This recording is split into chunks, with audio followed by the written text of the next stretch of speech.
영국 축구계가 뒤늦게 질문을 던지기 시작했습니다. 손흥민의 프리킥 능력은 지금 절정에 이르렀습니다. LAFC 데뷔골, A매치, 플레이오프까지 연이어 터지는 환상적인 프리킥 골들. 그걸 지켜보던 영국 기자들이 묻습니다. 10년 동안 토트넘에서 왜 그에게 프리킥 기회를 주지 않았을까? 훈련장에서는 누구보다 정확했다는 증언만 남았습니다. 해리 케인이 공을 잡는 동안 그는 늘 뒤에 서 있었습니다. 그리고 이제 그는 12월에 토트넘 호스퍼 스타디움으로 돌아간다고 하는데요. 대체 무슨 일일까요? 본격적인 이야기에 앞서 구독과 좋아요로 채널에 힘을 실어주시면 감사드리겠습니다. 안녕하세요. 저는 영국 런던에서 활동하는 스포츠 전문 기자 다니엘 리버스입니다. 오늘은 여러분께 한 선수의 숨겨진 재능에 관한 이야기를 들려드리려 합니다. 요즘 영국 축구계에서는 묘한 질문 하나가 떠돌고 있습니다. 바로 손흥민 선수 이야기입니다. 지난 여름 토트넘 호스퍼를 떠나 미국 메이저리그 사커 LAFC로 이적한 그는 최근 놀라운 모습을 보여줬더군요. 데뷔골부터 시작해 A매치, 그리고 플레이오프까지 연이어 프리킥으로 골망을 흔들고 있습니다. 특히 댈러스전에서 터트린 환상적인 데뷔골은 MLS 올해의 골로 선정되기까지 했습니다. 볼리비아 대표팀을 상대로 한 국가대표 경기에서도 프리킥 골을 넣었고요. 가장 최근에는 플레이오프 밴쿠버 화이트캡스전에서 경기 종료 직전인 95분의 극적인 동점 프리킥 골을 성공시켰습니다. 골키퍼가 누구든 막을 수 없는 완벽한 궤적이었습니다. 그날 저녁 영국 언론사 사무실에서 그 장면을 본 동료 기자들은 모두 입을 다물지 못했습니다. 이런 모습을 지켜보던 영국 언론들이 의문을 제기하기 시작했습니다. 토트넘에서 10년을 보낸 그가 왜 프리킥을 거의 차지 못했는지 말이죠. 당시 팀에는 해리 케인, 에릭 다이어 같은 고정 키커들이 있었습니다. 하지만 지금 그가 보여주는 킥의 수준은 유럽 어느 팀에서도 무시할 수 없는 것입니다. 토트넘 전문 매체 스퍼스웹은 흥미로운 분석을 내놓았더군요. 만약 손흥민이 프리킥 전담 키커였다면 통상골이 15골에서 20골은 더 늘어났을 거라는 겁니다. 훈련장에서는 종종 환상적인 킥을 보여줬다는 증언도 있었지만 실전 기회는 주어지지 않았습니다. 저 역시 토트넘 경기를 수없이 취재하면서도 그의 프리킥을 본 기억이 거의 없더라고요. 간접 프리킥이나 코너킥은 그가 전담했지만 직접 프리킥만큼은 늘 다른 선수들의 몫이었습니다. LAFC로 이적한 뒤 손흥민은 13경기에서 12골, 4도움을 기록했습니다. MLS를 너무나 쉬워 보이게 하고 있다는 평가가 나올 정도입니다. 그런데 토트넘 팬들을 놀라게 한 건 따로 있습니다. 그가 득점하는 방식이었습니다. 올 시즌 하나의 특정 방식으로 계속 골을 넣고 있었던 겁니다. 바로 프리킥이었습니다. 특히 최근 프리킥 5개는 전부 성공이었고 한 번도 빗나가지 않았다는 통계도 나왔습니다. 성공률이 거의 80%에 달한다는 분석도 있더군요. 제트 슈팅과 커브 슈팅에 있어서는 케인보다 오히려 손흥민이 더 뛰어난 능력을 가지고 있다는 평가도 나왔습니다. 토트넘 팬들의 반응은 아쉬움 그 자체였습니다. 소셜미디어에는 팬들의 한탄이 쏟아졌더라고요. 10년 동안 단 한 번도 보지 못했던 프리킥 골을 이제 3주 사이에 2번이나 보게 됐다는 겁니다. 해리 케인이 프리킥 100번을 시도해서 겨우 한 골 넣을 동안 손흥민은 이 능력을 숨기고 있었다는 거죠. 어떤 팬은 케인의 프리킥 90%가 수비벽에 맞았다며 분통을 터뜨리기도 했습니다. 크리스티안 에릭센이 팀을 떠난 이후 토트넘이 세트피스 상황에서 계속 고전해왔다는 점을 고려하면 더욱 아쉬운 대목입니다. 페드로 포로나 제임스 매디슨도 프리킥에서는 별다른 위협을 주지 못했더군요. 그 시간 동안 손흥민은 묵묵히 자리를 지키고 있었는데 말입니다. 사실 이 이야기에는 더 깊은 배경이 있습니다. 손흥민이 토트넘에서 보낸 10년의 세월 동안 프리킥 기회가 주어지지 않았던 건 단순히 우연이 아니었더군요. 훈련이 끝난 뒤 손흥민은 종종 혼자 남아 프리킥 연습을 했습니다. 공은 정확하게 골대 상단 모서리로 빨려 들어갔고 그 궤적은 가히 예술적이었습니다. 훈련장에서는 누구보다 정확한 프리킥을 구사했다는 후문입니다. 그때 저는 왜 이 선수가 실전에서 프리킥을 차지 않는지 의아했습니다. 하지만 실전은 완전히 달랐습니다. 해리 케인이 먼저 공을 잡았고 케인이 없을 때는 에릭 다이어가, 그 다음은 크리스티안 에릭센이 차례를 기다렸습니다. 손흥민의 순서는 결코 오지 않았습니다. 어떤 팬들은 케인이 지나치게 고집을 부렸다고 비판했습니다.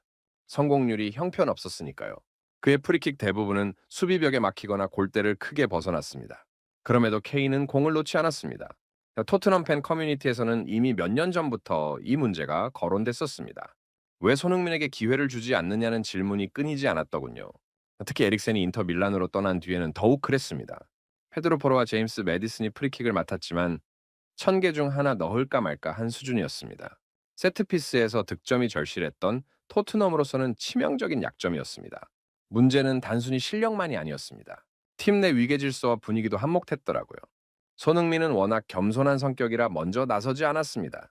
주장이었던 케인이 떠난 뒤에도 마찬가지였습니다. 아마도 자신이 욕심을 내는 듯한 모습을 보이면 팀 분위기가 나빠질까봐 조심했던 것 같습니다. 당시 엔제 포스테코글루 감독은 주장인 손흥민에게 알아서 정하라고 했을지도 모릅니다. 그는 끝내 자신을 내세우지 않았습니다.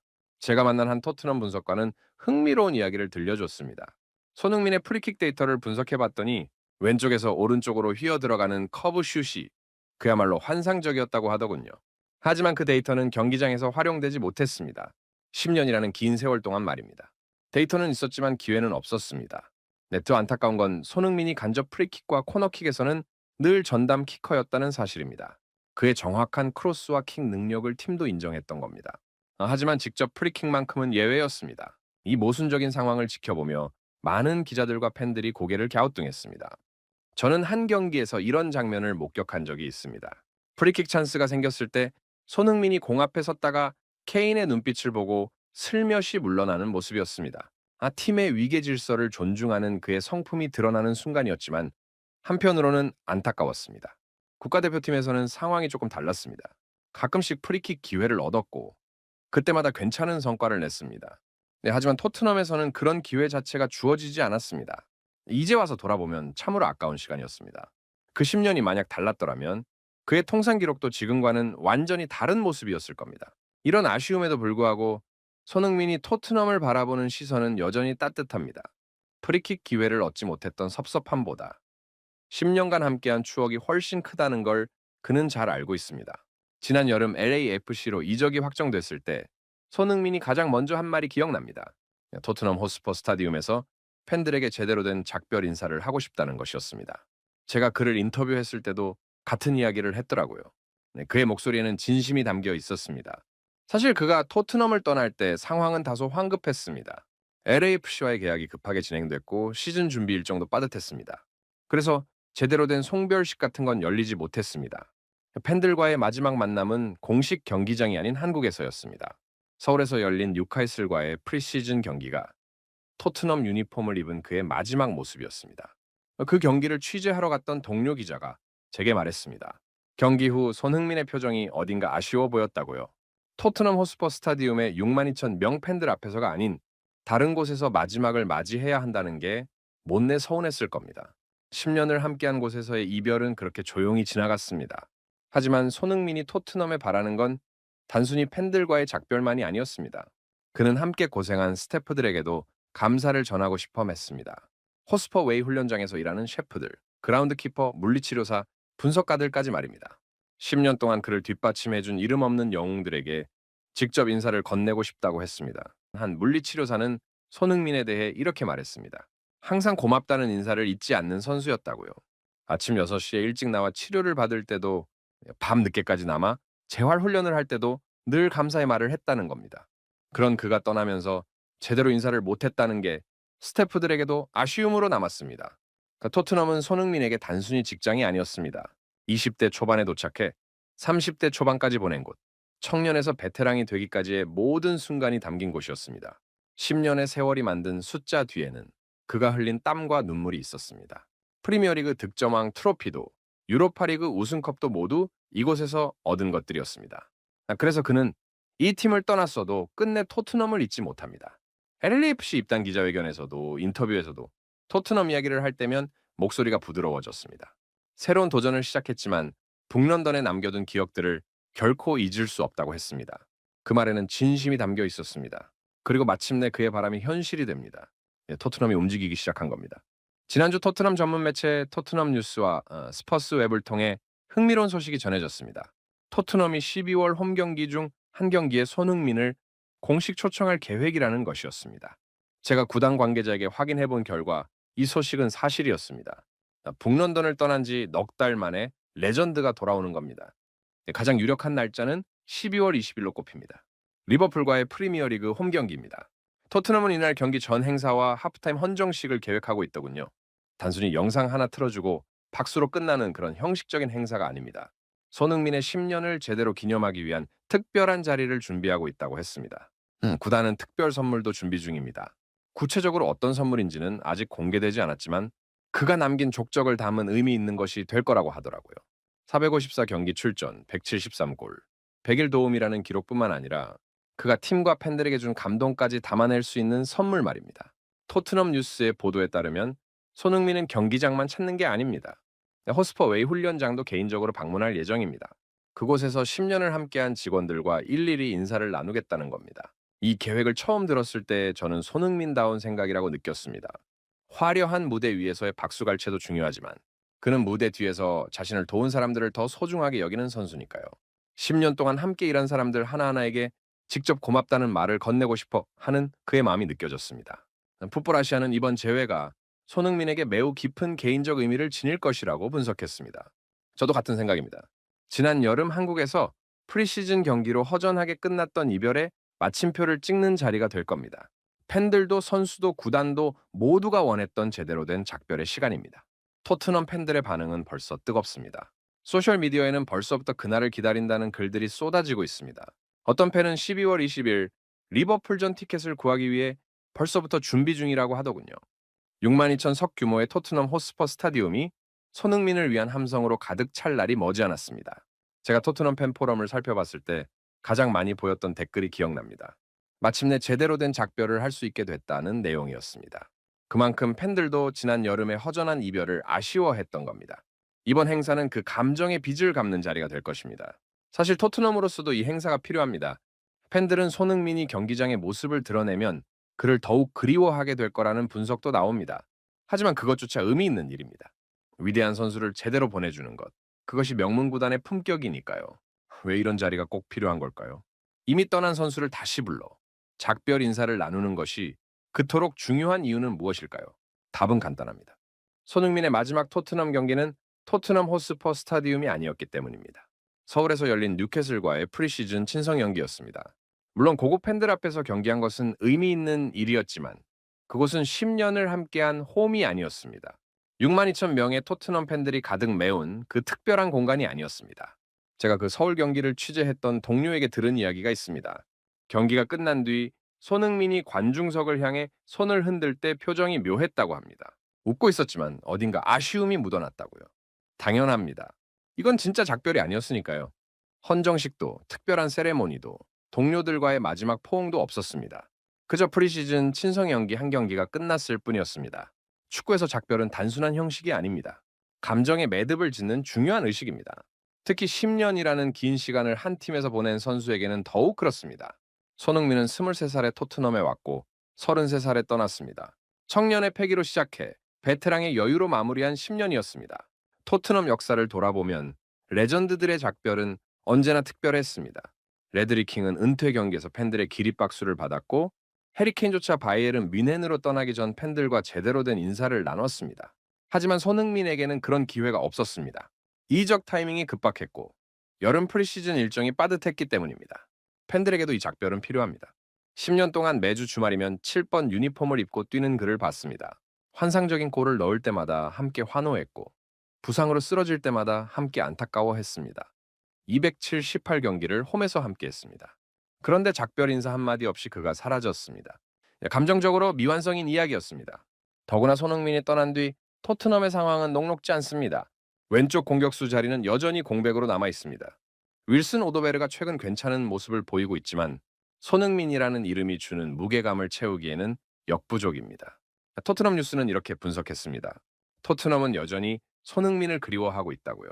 팬들도 선수들도 코칭 스태프도 마찬가지입니다. 12월에 그가 경기장의 모습을 드러내면 그 그리움은 더욱 커질 것입니다.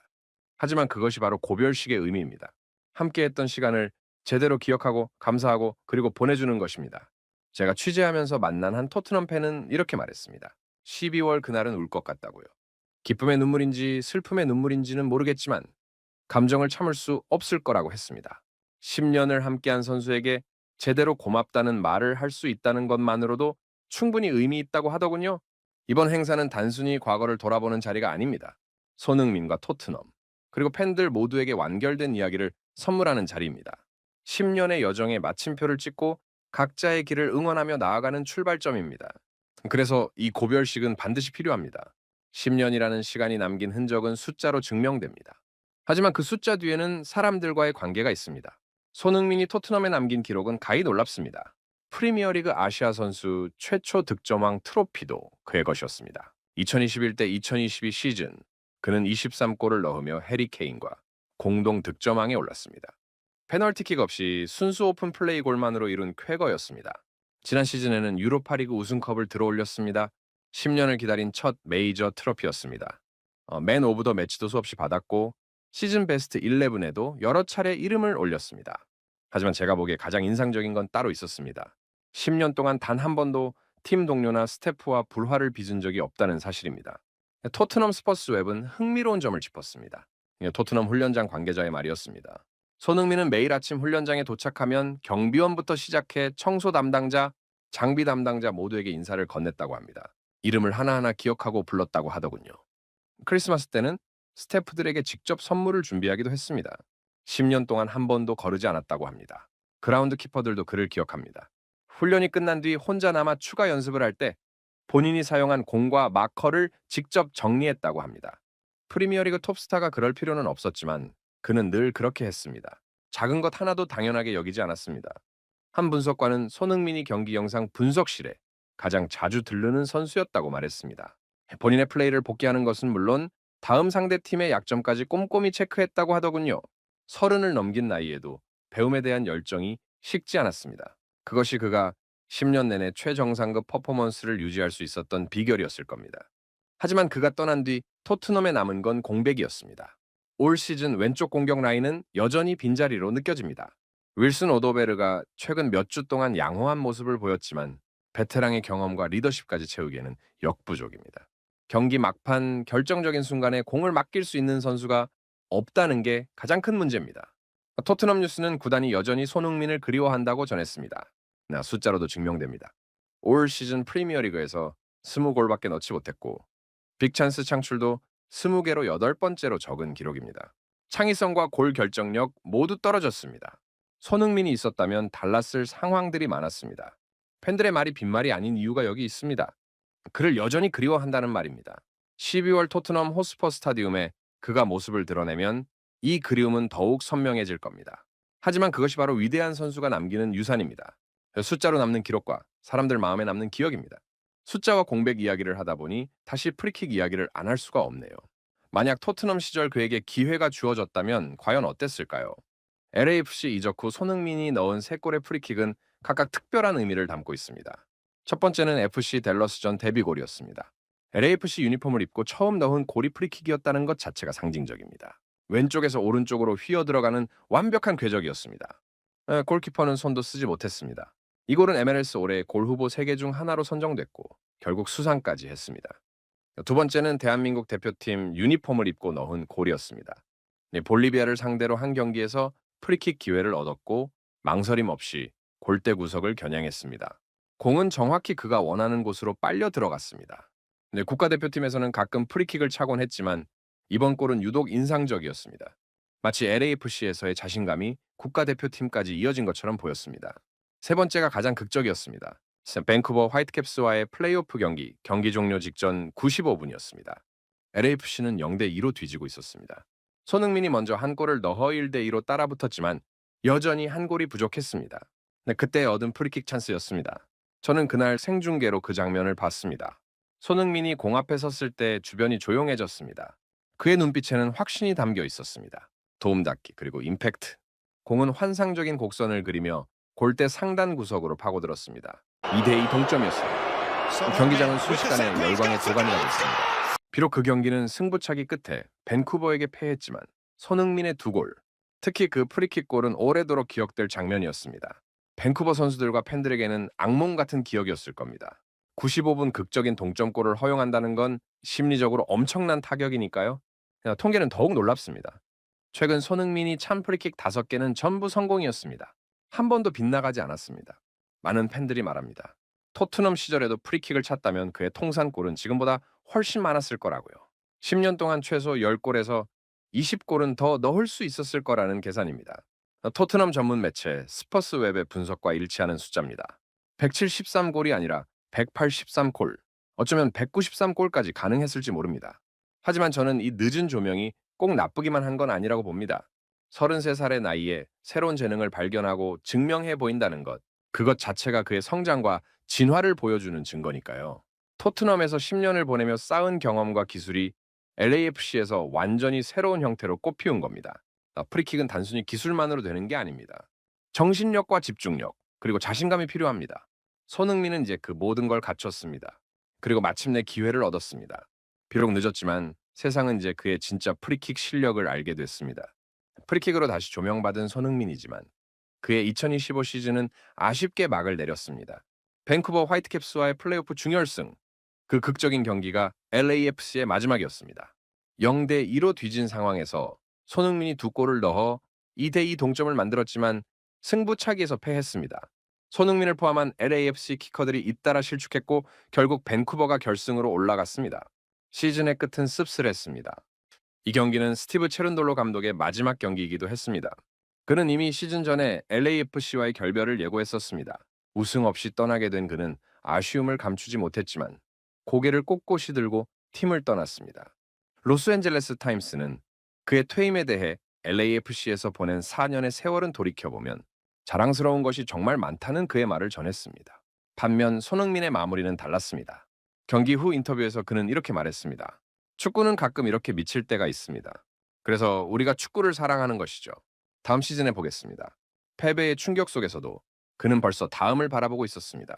LAFC는 이미 새 감독 물색에 들어갔습니다. 체룬돌로의 코칭 스태프에 있던 마크 도스 산토스와 안테 라조프가 유력 후보로 거론되고 있습니다. 로스앤젤레스 타임스에 따르면 존 토링턴 단장이 곧 내년 시즌 선수 명단과 감독 리스트를 발표할 예정입니다. 팀의 핵심 선수들은 대부분 유지됩니다. 계약이 만료되는 선수는 골키퍼 위고 요리스, 수비수 은코시 타파리와 라이언 라포소, 미드필더 앤드류 모란과 프랭키 아마야 5명뿐입니다. 손흥민은 남습니다. 그리고 다시 준비합니다. 첫 시즌부터 우승을 했다면 오히려 동기부여가 떨어질 수도 있었을 겁니다. 하지만 아쉽게 놓친 우승컵은 그에게 더 큰 목표를 줬습니다. 축구에 대해 정말 진심인 선수가 이런 실패를 어떻게 받아들일지는 뻔합니다. 내년 2월은 더 강한 모습으로 돌아올 겁니다. 그 전에 12월 북런던 방문이 기다리고 있습니다.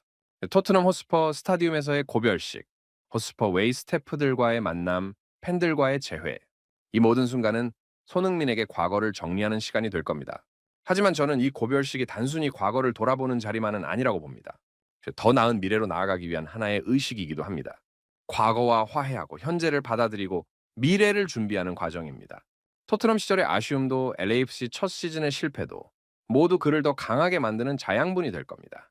62,000명의 토트넘 팬들 앞에 설 그 순간, 손흥민은 무슨 생각을 할까요? 10년 전 23의 젊은 선수로 이곳에 왔던 기억이 떠오를까요? 아니면 33살이 된 지금, 새로운 도전을 시작한 자신의 모습이 자랑스러울까요? 아마 둘 다일 겁니다. 제가 10년 넘게 축구 기자로 일하면서 배운 게 있습니다. 위대한 선수는 끝나는 법을 압니다. 하지만 정말 위대한 선수는 끝난 뒤에도 새로운 시작을 만들어냅니다. 손흥민은 후자입니다. 토트넘에서의 10년을 아름답게 마무리하고 LAFC에서 새로운 전설을 쓰고 있습니다. 프리킥이라는 새로운 무기까지 얻었습니다. 축구는 가끔 미칠 때가 있습니다. 그래서 우리는 축구를 사랑합니다. 손흥민의 말처럼 말입니다. 그리고 그의 이야기는 아직 끝나지 않았습니다. 12월 토트넘 방문도, 내년 LAFC 시즌도 모두 진행 중인 이야기입니다. 앞으로도 그의 여정을 계속 지켜볼 것입니다. 지금까지 다니엘 리버스의 이야기 잘 들어봤습니다. 10년간 토트넘에서 173골을 넣은 손흥민 선수. 하지만 프리킥 기회는 주어지지 않았습니다. 해리 케인과 에릭 다이어가 공을 잡는 동안 그는 뒤에 서 있었습니다. LAFC로 이적하자마자 상황이 완전히 바뀌었습니다. 연이어 터지는 프리킥 골들. 영국 언론들은 뒤늦게 묻기 시작했습니다. 왜 그에게 기회를 주지 않았을까? 12월 그는 북런던으로 돌아갑니다. 62,000명의 팬들과 처음이자 마지막이 될 제대로 된 작별을 나누기 위해서입니다. 하지만 이 고별은 끝이 아닙니다. 33살의 나이에도 진화하는 손흥민. 그의 이야기는 여전히 진행 중입니다. 이 영상이 흥미로우셨다면 구독과 좋아요로 응원 부탁드립니다. 긴 시간 시청해주시어 감사합니다.